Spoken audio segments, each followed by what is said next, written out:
Welcome back to On the Rise as Canada fails to beat Curacao for the first time in the nation's history following a 1-1 draw in match day 2 of the CONCACAF Gold Cup. And this was arguably the worst performance in the Jesse Marsch era. Flat, poor, and just disappointing across the entirety of the match. And we're going to break it down, guys, giving you guys my thoughts and reactions to this match as well as to that lineup that has many questions surrounding it. Before we dive into it, guys, let me know your thoughts in the comments down below across the match and what you would have changed to that lineup. Smash that like button, guys. It really helps with the video as well as the channel, and smash that sub button as we move closer to 700 subscribers. But for me, this was the worst performance in the Jesse Marsch era, hands down, no question about it. From the lineup to the performance, there were many issues. This is following a Canadian side that is coming off a 6-0 drubbing of rivals in Honduras, and then come into Houston with a very poor performance. Look night and day from the side we saw in Vancouver. And that was due to the lineup selection as well as multiple different things. But it stemmed from that lineup selection. And we have to talk about that first because that is where this game fully stopped and started from. When you're starting an aging center back partnership from the MLS that really aren't on great form in the MLS either, there's going to be problems. Yes, Joel Waterman is on good form, playing well for Canada, both at the Canadian Shield as well against Honduras, but you can't partner him with an aging Kamal Miller who's been not great for Portland Timbers, to say the least. When you have a Luc de Fougerolles who is playing his best football right now for Canada, and then you go and bench him after an incredible performance against Honduras, there's a real issue there. Because right from the off against Curacao, there was a chance that they could have scored on their first opportunity, which came from Kamal Miller's positioning. Simple as that. Nothing against Kamal Miller, but he is now the 5th, 6th center back choice on this roster, behind Bombito, behind Cornelius, Jamie Knight-Labelle, Waterman, and Luc de Fougerolles. He shouldn't have been starting this game. No offense to him, but the time is gone. And this backline needed the pace, needed the presence, the calm composure of the 19-year-old head of Luc de Fougerolles. And to say the calm composure of Luc de Fougerolles at 19 is incredible to say, but he is calm, composed on the ball, and he could have calmed that backline down. Because right from Curaçao's first attack, they looked like scoring. And it came from Kamal Miller's side.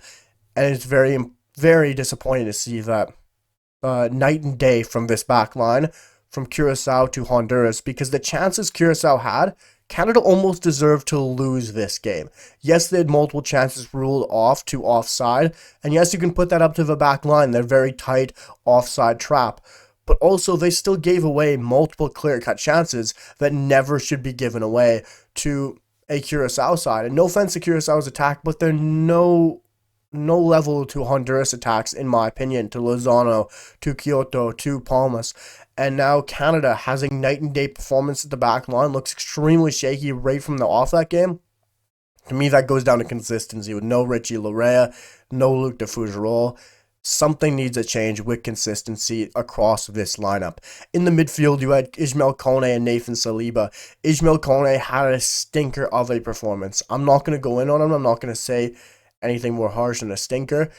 But I think we learned after Mathieu Choinière filled in for Stefan Eustaquio that Choinière is the replacement for Ismail Eustaquio. Or for Stefan Eustaquio, apologies.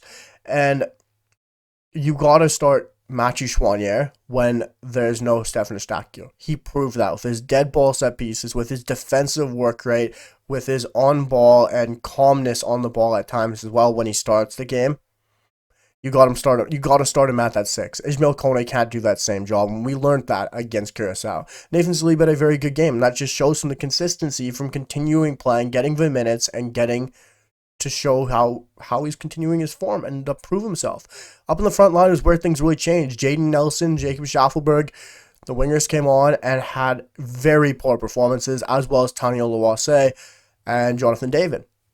But it doesn't surprise me in one way when taking some time to reflect from this game and looking at the lineup. There's no consistency. That is my biggest problem right now with Jesse Marsch. My only real problem is the lineup selection. I enjoy as much as anyone seeing 1 or 2 changes to the starting lineup, but you can't change your entire side of your left side of your back line. You can't change your number 6. You can't make winger changes as well and only start 4 or 5 players from your previous game where you had one of your best performances in your association's history.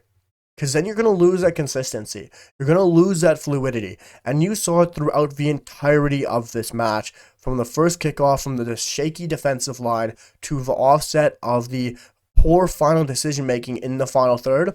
It all comes from consistency, in my opinion. It all comes from, yes, there might be fluidity on the pitch. There might be fluidity in training. But it's a different stage. It's a different level when you're playing a team in a full-on match and in a must-win game for Curacao and a must-win game from the Canadian men's national team.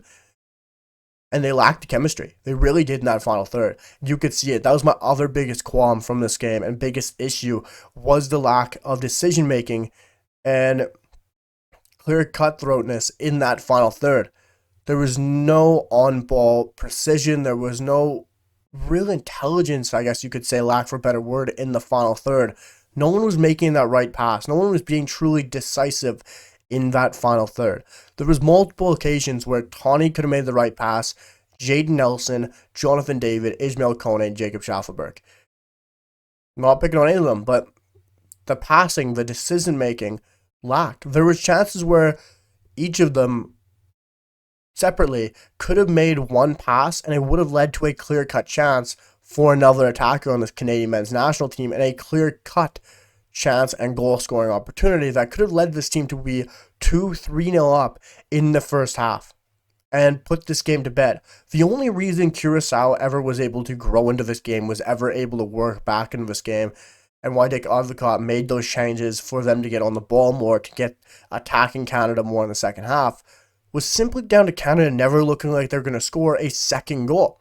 You could see in that first half, they were getting to the right positions, they were getting into the right areas in the final third, but the thinking and decisiveness was never there for this Canadian men's national team to look like they were going to score a second goal. And that is why Curacao was able to grow into that game in the second half, was able to look dangerous, was able to look like they were going to be the side who was going to win this game, which says a lot. Because I don't remember the time where we were ever worried about Curacao recently. This was a Canadian side where we were talking about how we don't have to be worried about Suriname in recent times. And now we had a shocking performance against Curacao. And that is all thanks to how Curacao played in the second half, how their manager, Dick Advocaat, rose to the second half and tactically outplayed Mauro Biello all over the pitch. And it doesn't surprise me. Dick Advocaat's a fantastic manager. Mauro Biello, questions need to be asked, but it was just a hands-down good performance from Curacao and a deserved result from Curacao. I'm not taking anything away from them. They deserved a result. In my opinion, they deserved to even win this game against the Canadian men's national team. Created multiple chances from open play, created goal-scoring opportunities from open play, while Canada couldn't. And there needs to be something changed in consistency in picking your best team available and maybe tweaking one or two things. The fact Tajon doesn't start, the fact Luc de Fougerolles doesn't start, the fact Mathieu Choinière doesn't start is terrible decisions to me. They both had, all three of those players had incredible performances and deserve to start for this Canadian men's national team at this tournament every single game unless something goes majorly wrong. And Tony Oluwase has to be benched for Promise David. The runs he was making weren't there. The decision-making he was making wasn't there. When Promise David played against Ukraine for Canada with Jonathan David up top, he was causing so much havoc. He was making great runs off the ball away from Jonathan David and opening up space for Jonathan David. It's a great partnership that we have to see, but there needs to be consistency in this lineup. There needs to be that level of consistency to see these players continue to build that chemistry towards 2026, as well as winning the tournament. How are we going to win the tournament if we're making 4 or 5 changes every game? I just don't see it. Winning managers and managers who go out and win tournaments usually stick with the same team, usually build that strong 11 and continue to build off their best team for a tournament format. Or you change 1 or 2 players. In my opinion, that is what I think needs to happen. I need to see some consistency in the lineups. You need to see your best players play. And yes, we still had great players come in for them. Ismail Kone. You still had Jaden Nelson, Jacob Schaffelberg on the wings, but Kamal Miller needs to stay on the bench.